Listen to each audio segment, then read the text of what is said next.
All right, so the transfer portal hasn't opened up yet, but Jim Nagy and the Oklahoma Sooners are already looking to make spring portal moves with grad transfers, or, well, in the case of Stanford, they just lost their head coach, so the players can now enter the transfer portal, and Oklahoma is going after a Stanford offensive line transfer that could help provide some depth on this offensive line and potentially drive everybody at this one position to be just a little bit better. And we're going to talk about it today.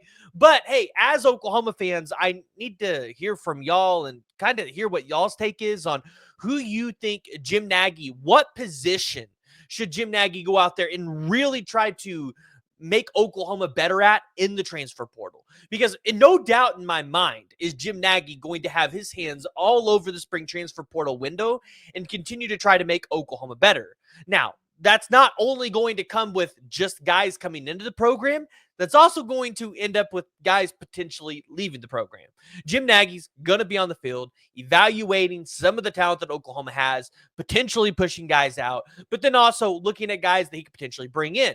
And with Jim Nagy being the former director of the Senior Bowl, right, being able to evaluate talent all over the country at every single school, and doing it as well as he did, you would imagine that Jim Nagy is going to have a upper hand right now when it comes to evaluating some of the talent in the transfer portal for Oklahoma over some general managers or other coaches across college football. But the Oklahoma Sooners are going to be getting, I believe the last name is, well, his first name is Jake, but I believe his last name is pronounced Mayukula. Mayukula. That's wrong. You guys have to give me the phonics down below. But per Chris Hummer, Stanford offensive line transfer Jake is set to visit Oklahoma and UCLA this week. Per his rep at CJ Recruiting, which tells 247 Sports at CBS Sports. Mayukula is one of the most versatile offensive line in the portal. He's made 16 starts the last 2 years at center, right guard, and left guard. So, just by this report with Chris Hummer, as any Oklahoma fan, I think we can make the presumption here. We understand now why Bill Bedenbaugh and Jim Nagy would potentially like a guy like this. Because this guy fits exactly what Bill Bedenbaugh looks for all of the time in offensive linemen. He looks for offensive linemen that can play multiple positions. We see it all the time. He likes being able to flex them back and forth. Now, I will say, I think the biggest need for Oklahoma here is at center, because right now you've got Troy Everett, and although you've got your future at center in Owen Hollenbeck and Sean Hutton, which Sean Hutton can play left guard too, so he's kind of like a swing guy, both guys would not be ready to play in a backup center role if Troy Everett went down. So quite frankly, looking at Oklahoma right now, you've got Josh Isosa, who might be able to play the role. You've heard some other guys that might be getting some reps there, but they're ideally not true centers. Jake can come in. He can provide some depth there, some competitive depth behind Troy Everett, continue to drive him to be the better that he can be. But here's the other thing. Troy Everett has an injury history. So if you're an Oklahoma fan, you know you need a backup center, because Troy Everett has not proven to us that he can stay healthy for an entire season. And so I went and looked at his PFS stats here, and I wanted to look at his grades from last season to kind of see what kind of offensive lineman could Oklahoma get. Well, you're getting an extremely experienced guy from last year. Had 764 total snaps for Stanford. And he had to go up against some pretty good offenses. I mean, you look at it, he had to go up against a Clemson defense right here. Yeah, a Clemson defense, a Notre Dame defense, an NC State, a Louisville. So in the ACC, had to go up against formidable opponents, but didn't start playing center till this Virginia Tech game in week 6.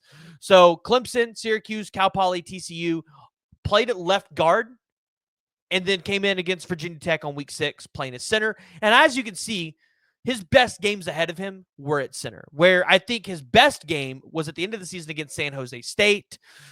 His second best was against Cal. You had NC State with the 75.3 pass block grade, SMU 73.6, at Notre Dame 76.2.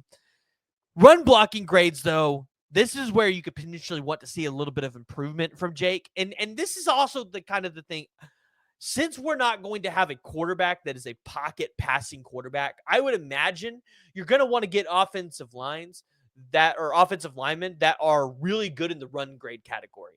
And although, yes, you want guys that can be great pass blockers, if you're not going to spend the majority of your time in a pass, in the pocket passing the ball, and you're going to be scrambling outside the pocket and doing things like that, I would want some good run blockers. And so Jake, I think, has a little bit of an area improvement. I definitely think if he came into Oklahoma right now, he's not a starter. This is a guy that I believe would potentially come in, be a second string behind Troy Everett. I think Troy Everett, as long as he's healthy, is probably the best positioned for that role. But again, you want to get somebody in there behind maybe a Josh Isosa and a Troy Everett, or with Josh Isosa, that can be just a backup for Troy Everett if he goes down for a couple games. Now, the Oklahoma Sooners getting him on campus this week, you would imagine they're going to try to do everything they can to make sure he does not leave campus uncommitted. Oklahoma's going to want to get this one closed down. They want to get their first win. They want to start spring portal off with a good, solid win. That way you can go in feeling a little bit confident. And if you're Jim Nagy, I think you're helping Bill Bedenbaugh make this evaluation here. Obviously, you've got Kevin Wilson on staff helping Bill Bedenbaugh out on the offensive line as well. So I think this could be a great fit for Oklahoma. And if Oklahoma is able to get Jake, it would be a massive win. Now, additionally, Oklahoma is going to have some big-time recruiting visitors this weekend. We'll talk more about those on a later date, but Deuce Gerald's kind of being headline there. I think he's like, with 247, the number 64th ranked player in the entire country, has a total of 55 total offers from everybody. Oklahoma was included in his top 10, but so was every other elite school. So big news that you're getting Deuce Gerald back on campus. At one time, he was a 5-star interior defensive lineman out of the state of Georgia. This is one recruitment where you would really hope Todd Bates can finally win one of these at Oklahoma, because these are the recruitments that you expected to see him win when he first came. So keeping our eyes peeled there, seeing what's going to happen with Deuce Gerald. We'll follow back up with that more later this week. But I want to hear from Sooner Nation down below, because this spring portal season is going to be very interesting to see how Jim Nagy and the Oklahoma Sooners actually go out there and navigate it. Who leaves the program, who comes in. But I want to hear from y'all and hear who you think Oklahoma should go after. If you guys have not already, make sure you guys hit that like, hit the subscribe button, join the discussion below, jump in the comments, give me your thoughts, and we're going to see y'all next time.